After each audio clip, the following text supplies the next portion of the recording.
We are definitely putting on our conceptual hazmat suits. Oh, yeah. We're heading straight into maybe the most paradoxically optimistic group in the entire wasteland. The Church of the Children of Adam. Yeah, paradox is the word. I mean, here's a group whose whole existence is based on this fundamental contradiction. For pretty much everyone else, the Great War was... total devastation. But for the Adamites, no. It was the Great Division. It wasn't destruction at all. It was like the literal moment of creation. Genesis. And that's really our mission today, isn't it? To try and unpack the whole sprawling, complicated, sometimes, frankly, terrifying lore of the children of Adam. We want to trace their theology, right from the start, that single unexploded bomb.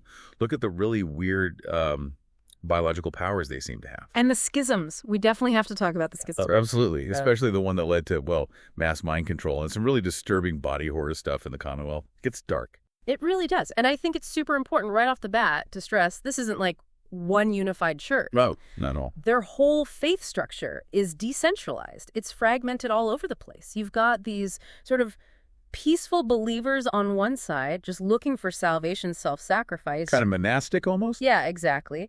And then on the other extreme, you have these militant fanatics whose actual stated goal is the, quote, nuclear annihilation of all mankind. Because that's the only way to achieve universal creation, in their view. Right. Creation through total destruction. It's wild. And that whole idea, that paradox, it's built on their specific cosmology, isn't it? It is. The absolute core belief is that Adam capital A is the creator. Yep. And the reason. They think every single atomic mass holds an entire universe inside it. Like infinite potential realities packed into every speck of matter. Exactly. So nuclear fission, splitting the atom, that's not violence to them. That's the ultimate creative act, the division. It releases, and I quote, trillions upon trillions of new universes. So where you and I see mushroom clouds and death. They see a cosmic nursery, mass birth on an unbelievable scale. Which then puts everyone who didn't get vaporized in the Great War in a really awkward spot, theologically speaking. Oh, deeply awkward, humiliating even. According to the Adamites, if you survived the bombs, well, you were unworthy to be divided by Adam. Ouch. Yeah. You're one of the lost children of Adam, basically condemned to just exist in this one single broken universe, waiting for your turn, hoping for eventual holy division. And that belief system, I imagine, justifies a lot of their isolationism and sometimes their hostility to outsiders. Completely. Why bother with the unworthy when cosmic destiny awaits? It shapes everything. Okay, so let's go back. Ground zero, literally. Capital wasteland. Where does this all begin? It starts in the ruins right after the Great War. The very first members, they were just refugees, survivors who found shelter in this massive crater left by some pre-war blast. Not the one that didn't go off, a different one. Right, exactly. And then the settlement starts growing up around the crater and eventually becomes Megaton, named ironically for the bomb that is still sitting there, unexploded. The big one in the middle. Yeah. And these proto-Adamites, they become part of the town, but they have this one absolutely non-negotiable condition for helping build the place. Let me guess. The bomb stays. The bomb stays. Untouched, undisturbed, absolutely critical. Because for them, it wasn't a ticking time bomb, was it? It was a holy object. Precisely. They saw it as the ultimate relic. It symbolized Adam's capacity for creation, all those potential universes inside, but also, like, his immense patience, holding it all back. So they built their church right next to it. Makes sense. In a terrifying way. And it's here, in Megaton, that the early leadership really forms. The key figure is Confessor Cromwell. He wasn't one of the original crater dwellers, was he? No, he was an outsider, a traveler who shows up, becomes incredibly influential, and eventually takes over as the main spiritual leader, the prophet of Adam. His wife, Mother Maya, she apparently received direct visions from Adam, guiding messages, often about, cleansing through radiation, the power of the glow. So Cromwell is the one who really nails down the theology, the doctrine of division. He's the codifier, yeah. He's the one preaching that all the suffering in the wasteland, it comes from being incomplete, from being stuck in this single reality. His sermons were intense. What kind of stuff did he say? Things like, give your bodies to Adam, my friends. Release yourself to his power, feel his glow, and be divided. Really pushing for that ultimate atomic release. It's a promise of transformation, but through utter obliteration. Exactly. And the imagery gets pretty cosmic and, frankly, graphic. He promises that during division, quote, each of us shall give birth to 1 billion stars formed from the mass of our wretched and filthy bodies. Ooh. So it's not resurrection like in Christianity. It's total atomization into new universes. Your body becomes the cosmos. That's the idea. Your physical self is just the container, the limitation. Death by nuclear fire isn't just an end, it's this massive universe birthing event. Okay, so if you believe that, how does it change how you live day to day? What are their actual religious practices like? Well, it drives pretty much everything. Their worship. It's all about radiation, reveling in it. They call it the glow, or sometimes light, almost romantically. So they actively seek out radioactive hotspots. Oh, yeah. High-rad zones are where they want to be. That's where they build their shrines, their temples, their bases of operation. Like the Megaton Church itself, it's not some grand cathedral. It's this shack next to a bomb topped with this big, crude sculpture of an atom made from scrap. I think I read somewhere it was made from, like, old red rocket science. Parts of one, yeah. They scavenge the symbols of the old world, the world that failed, and repurpose them to glorify the force that ended it. It's symbolic recycling. And does this extend to, like, personal sacrifice, asceticism? Definitely. There's a strong emphasis on abolishing the self. The body is just a vessel holding back creation. Now, they don't usually go in for, like, suicide bombing, because Adam has to be the one to decide when division happens. But they are absolutely dedicated to exposing themselves to the glow and, importantly, spreading it. Missionary work for them often involves irradiating new areas or people. It's part of their expansion. Okay, so that brings us to maybe the most unique thing about them, physically, this biological edge they have. The gift. Right, this is crucial. The core gift is that a whole lot of their members just seem to be born immune to radiation sickness. Like, congenitally. Seriously, just immune. Yeah, it lets them live, even thrive, in places like the crater of Adam in the glowing sea, areas that would kill or, ghoulify pretty much anyone else almost instantly. They don't suffer the usual effects. Which must seem like absolute proof of their faith, right? Exactly. It's a self-fulfilling prophecy. Radiation isn't poison to them. It's salvation, the touch of Adam. And look, they can handle it. It proves they're chosen. And that feeds into how they recruit people, I bet. Directly. Converts often face a test. They're asked to drink waters of the glow or holy water. Which is just highly radioactive water. Usually, yeah. Heavily tainted stuff. That sounds like a quick way to die. Or a quick way to prove you have the gift. It's a brutal but effective vetting process. It screens for the immune, identifies who's fit for the really dangerous tasks right away. Okay, but wait. If the goal is division and radiation is holy, why do we hear about them using anti-radiation drugs like Radaway? Doesn't that contradict everything? Yeah, that's the theological gymnastics they have to do. Because the gift isn't universal, right? Yeah. Lots of members don't have that natural immunity, but they're still devoted. So how do they justify Radaway? They reframe it. Using Radaway isn't healing in the normal sense. It's seen as a scouring, a penitence. Like a cleansing. Sort of. It's like you temporarily purify the vessel, the body, so that it can then be embraced by the glow again. It shows commitment to the cycle exposure, temporary cleansing, re-exposure. It's a practical workaround for a big theological problem. That actually makes a weird kind of sense. It keeps everyone in the fold, immune or not. But there's even stranger stuff in the lore, isn't there? Beyond just immunity. Oh, yeah. Some specific high-ranking Adamites, like Mother Isolde in the Commonwealth or Brother Ogden. Travelers report something really bizarre. If you, an outsider, just stand near them talking, you start to heal from radiation damage. Slowly, but it happens. What? They have like an anti-radiation aura. It seems like it. The lore suggests they're not just passively immune, they're actively affecting the radiation field around them, maybe neutralizing the harmful isotopes, maybe projecting something. We don't really know how, but it suggests their adaptation is way more complex than just tolerance. That definitely boosts the chosen people narrative. Absolutely, and it's not just physical stuff. Their faith is driven by personal revelation. Visions, dreams, sometimes really vivid hallucinations. How do they induce those? Meditation, fasting. Sometimes deliberately avoiding clean water, only drinking irradiated stuff until they get delirious. They believe this makes them receptive to the whispers of the glow. Auditory hallucinations are apparently common. So they're actively seeking altered states to commune with Adam. Yes. And some claim to actually see radiation. People like Mother Carey III or Brother Devon back in Megaton. They describe it as a visible light, a glow, sometimes so intense they say they cannot recognize the person underneath. Wow. That reliance on personal visions must lead to some disagreements, different interpretations. Huge disagreements, which brings us straight to the whole issue of ghouls. Right, because you'd think, radiation? Ghoulification seems like a logical endpoint, maybe. You'd think, and some groups do see it that way. Remember Mother Curie III?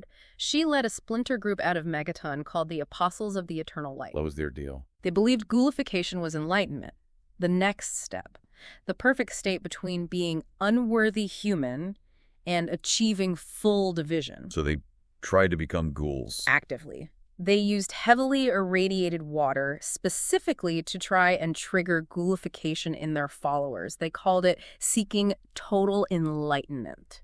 That's intense. Are there others like that? Yeah, you see echoes of it. There's a place called the Holy Light Monastery that apparently just straight up worships ghouls and glowing ones as holy beings. Okay, that's one end of the spectrum. And then there's the group at the Kingsport Lighthouse. This is really disturbing. They capture wastelanders. Oh, no. And they ritually feed them to a glowing one they keep locked up in the lighthouse tower. They call it the Blessed in the Tower. Jeez. Yeah. That's horrific. But not all Adamites feel that way about ghouls, right? Not at all. And this is the key contradiction. You take the big, powerful sect on the island, the ones based at the nucleus. They have the complete opposite view. They consider ghouls unfit for Adam's grace. Failed experiments. Imperfect vessels that didn't achieve proper division. So total worship on one side, total rejection on the other. Exactly. Same core belief in Adam and division, but diametrically opposed ideas about something as fundamental as ghoulification. That fragmentation defines them. Okay, so these fractures, these schisms, they seem pretty central to their history. Yeah. And you mentioned one earlier that sounded particularly grim, the last son of Adam. Yeah, this story it's a deep dive into betrayal, weird pre-war occult stuff, and some serious body horror. It's one of the darkest chapters. Where does this take place? This is primarily in the Commonwealth, specifically the Glowing Sea. Remember Mother Isolde, the leader with the healing aura. The relatively peaceful one. Right. She'd led her followers to the crater of Adam, deep in the Glowing Sea. They saw it as the sacred haven granted by Adam. Pretty quiet, mostly keeping to themselves, until Adam Whiteley shows up. Around 2286, he arrives claiming he has ties back to the original Confessor Cromwell in Megaton. Styles himself as a new prophet, the last son of Adam. But his old didn't buy it. Not for a second. He was charismatic, apparently, but way too radical for her. He was preaching about actively triggering Adam's final division, about opening gateways to other universes, stuff like that. But she kicked him out. Exiled him, called him a heretic and false prophet.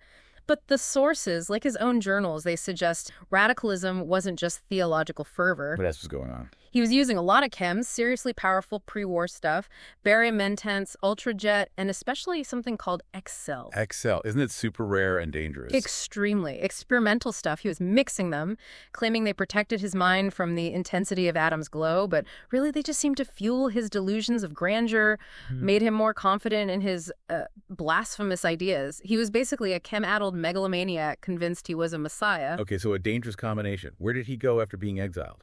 This is where it gets really weird. He discovers he has this direct family link to the pre-war era. His ancestor was a General John Whiteley. And this General Whiteley wasn't just military. He was apparently an occultist who ran a secret research lab affiliated with Vault-Tec. Vault-Tec and the occult. Seriously. Yeah. It was called the Whiteley Research Facility, hidden deep underground beneath the ruins of an old Catholic church, bizarrely enough. It's a strange place to hide a lab. What did he find down there? He found this ruin pulsing with strange energy, which he called the City of Adam. And inside that, two key things. First, this large black crystalline structure, the obsidian obelisk. He started referring to it as his literal brother. Is a brother, an obelisk. Yeah, it seemed to be radiating power, maybe some kind of interdimensional energy. And the second thing he found was a creature. What kind of creature? Described as a tentacled abomination. It was apparently whispering to him, influencing him. He called it the first son of Adam. So an obelisk brother and a tentacle monster dad figure. This guy was really gone. Pretty much. The lore suggests this abomination might have had psychic abilities, showing Wheatley how to use the obelisk, maybe promising him power. It's got that classic deal with the devil vibe. He didn't just, like, worship this stuff. He used it. He weaponized it. He built himself a custom suit of X-01 power armor, painted it bright, lurid yellow, stuck blades on it, and called it AT-0M. AT-0M. Catchy. What was special about it, besides the paint job? This is the terrifying part. It had some kind of crystalline device integrated into it, connected to the obelisk's power, maybe. It functioned as a weapon of mass mind control. Mind control, how? The suit let him automatically detect non-robots from miles around. But more than that, it could sense their emotional state and apparently influence it. He could project fear, paranoia, aggression, psychologically torture people and creatures across a huge area. Oh my God. That's horrifying. And that's how he launched his reign of terror. History calls it the Winter of Adam, back in 2286. His militant followers, backed by this psychic warfare, started launching these violent crusades against settlements. And he used mutated animals too, right? Yeah, he somehow trained and controlled these massive mutated creatures, things like the gigapede, this huge armored centipede thing, and Yaiguai, those incredibly aggressive mutated bears, used them like living siege engines. So this is where Mother Isolde comes back in. And her daughter. Tragically, yes. Isolde knew how dangerous Whately had become. She sent her own daughter, Sister Dawn, to try and infiltrate his group, spy on him, figure out his plans. Dawn apparently got close, gained his trust. But he found her out.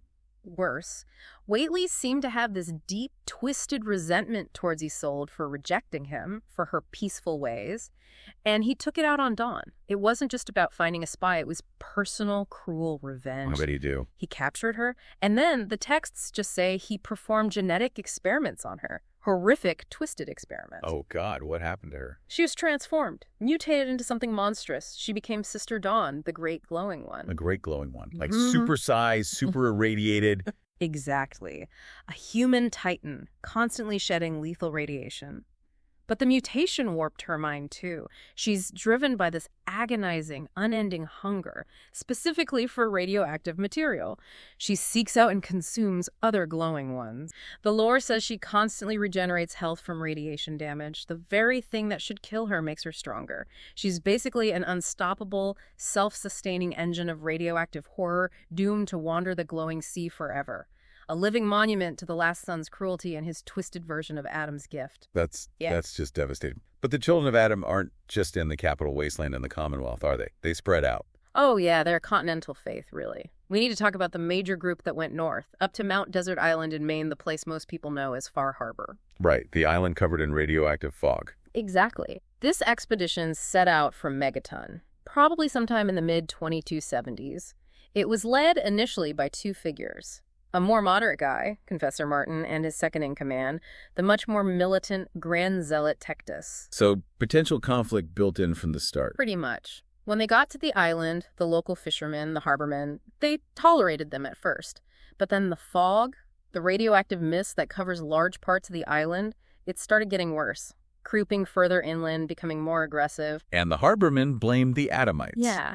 They figured these radiation worshippers must be causing it somehow, drawing it in, empowering it. Tensions flared up fast. Led to them getting kicked out of the town of Far Harbor. Inevitably, yeah. They were exiled. But as they were struggling through the fog, trying to find somewhere else to go, they apparently encountered this mysterious figure, the Mother of the Fog. Who is she? Descriptions vary. Sometimes a ghostly apparition, sometimes just a wise old hermit living out in the fog. But whoever or whatever she was, she guided them safely through the worst of it. Where? To an abandoned pre-war naval base, complete with a huge rusted nuclear submarine sitting in the docking bay. Another perfect holy relic for them. You bet. They immediately claimed the base, named it the Nucleus, referencing the sub's reactor core, and set up shop there. Under Confessor Martin's leadership initially. The moderate guy. Yeah, Martin tried to keep things relatively stable, maybe even mend fences with Far Harbor eventually. But the situation kept getting worse. The violence escalated when one of their missionaries, a brother Andrews, went into Far Harbor to preach about division. Yeah. Got shot down, murdered by harbormen right there in the town. That really shook Martin's authority. His moderate approach clearly wasn't working in this hostile environment. But that wasn't the final straw, was it? There was something else, something internal. Right. The real crisis, the thing that shattered everything for Martin, came from inside the nucleus. And it's fascinating because it involves pre-war science undermining their entire faith. Uh-huh. There was this dedicated follower, Sister Gwyneth. She was just reading through old books they'd found in the base, probably looking for useful tech manuals or something, and she stumbles across this pre-war physics textbook. And she reads the actual scientific description of an atom, learns that it's mostly empty space with these tiny electrons orbiting a nucleus, not a solid mass containing infinite universes, just a single speck of matter in a vast emptiness, as the game puts it. And that just broke her faith. Completely shattered it. If an atom is mostly nothing, how can it hold trillions of universes? How can division be creation? It destroyed the core of the doctrine of division. What did Martin do? He talked with her for hours, apparently, tried to find a way to reconcile the science with the faith, find some metaphorical meaning. But the sources say her discovery hit him hard, too.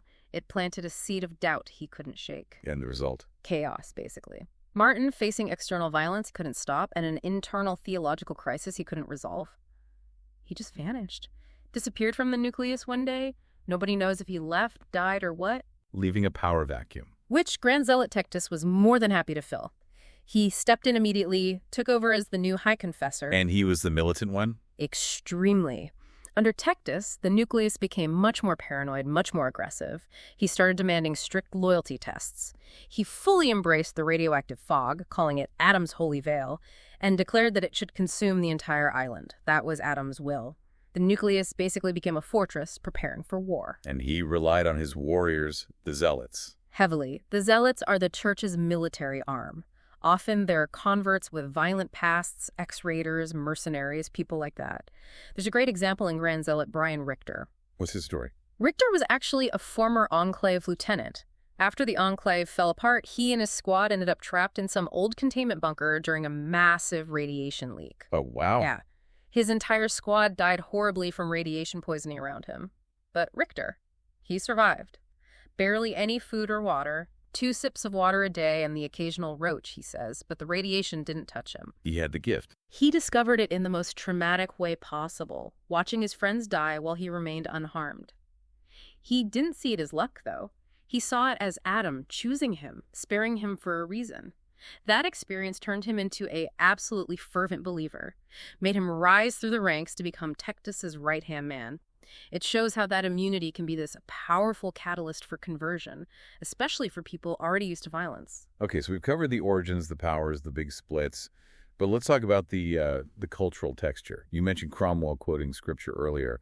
The connection to Christianity seems really deliberate, doesn't it? Oh, it's completely intentional. It's not just coincidence. They are actively repurposing Christian language, structure, and concepts to fit their nuclear theology. The terminology is a dead giveaway, right? Absolutely. Yeah. Confessor Cromwell, using lines straight out of the book of Revelation, is prime example. When he says, "Behold, he is coming with the clouds," referencing Revelation 1.7, he means a mushroom cloud. It's a direct, twisted parallel. Right. And the whole idea of the people who were instantly divided in the Great War. It maps perfectly onto the evangelical Christian concept of the rapture, doesn't it? The chosen few instantly taken up to glory, while the rest, the unworthy, are left behind to suffer in the tribulation, or in this case, the wasteland. Yeah, it's the same structure. Yeah. And the titles they use? Straight out of the Catholic Church, mostly. Confessor, inquisitor, mother, brother. These give them an immediate sense of hierarchy, tradition, legitimacy, even though their beliefs are radically new. And the holy water thing. Exactly. Using irradiated water as a form of baptism or purification. Huh. It's taking a familiar ritual and giving it this radioactive twist. They even create their own holy sites out of mundane places. There's this pre-war garbage dump in the Capitol Wasteland called Jalbert Brothers Disposal. Yeah. They refer to it as the holy resting place of the Brothers Jalbert.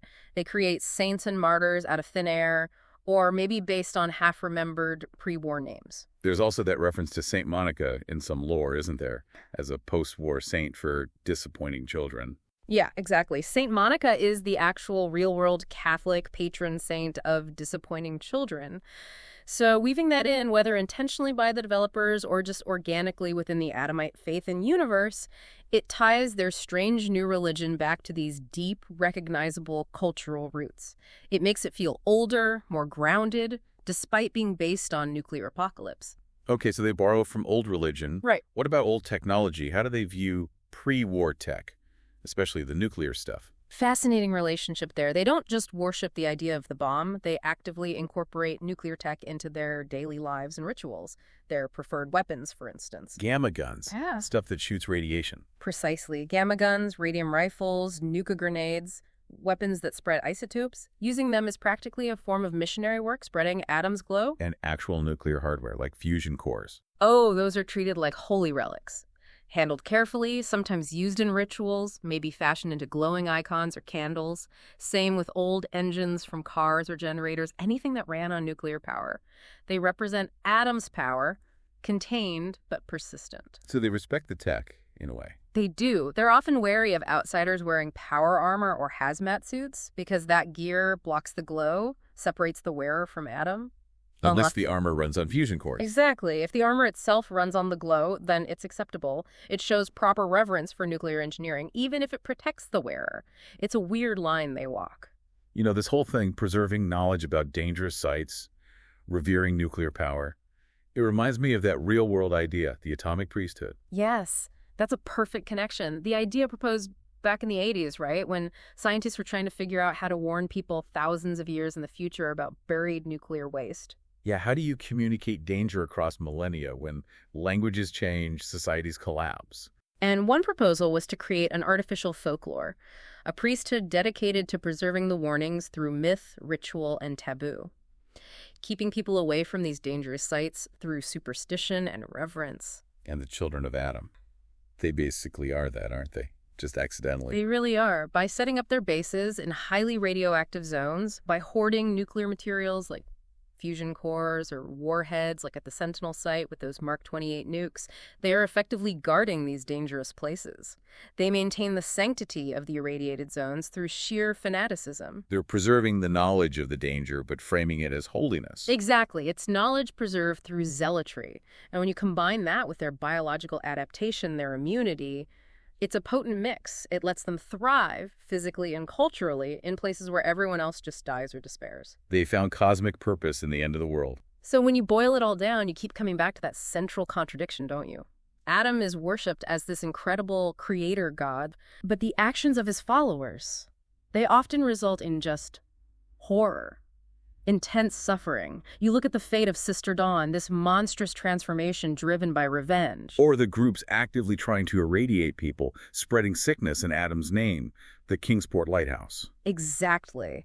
Their power comes from this really dark combination. The genetic fluke of immunity, the co-opting of religion and technology, and just this absolute unshakable zealotry. It really is a complete inversion of hope, isn't it? Finding a divine plan. Finding salvation in the very event that destroyed civilization. Total annihilation becomes the ultimate goal. It's chilling. And maybe that brings us back to the darkest figure we discussed, Adam Wheatley, the last son of Adam. The mind-controlling, chem-addicted prophet with the occult background. Right. He was exiled for talking about opening gateways to other universes. Now, given his family history with that weird Vault-Tec occult lab, And the obelisk and the abomination. and given that his ultimate acts involved psychological torture and creating Sister Dawn, that consuming radioactive monster, it makes you wonder, doesn't it? Wonder what? When he talked about finding paradise by opening these gateways, what kind of paradise was he really trying to unleash on the Commonwealth? Was he actually seeking creation? Or was he just trying to pry open the door to some new, even more profound kind of hell? That's a deeply unsettling thought to end on. Something to definitely ponder next time your Geiger counter starts clicking louder.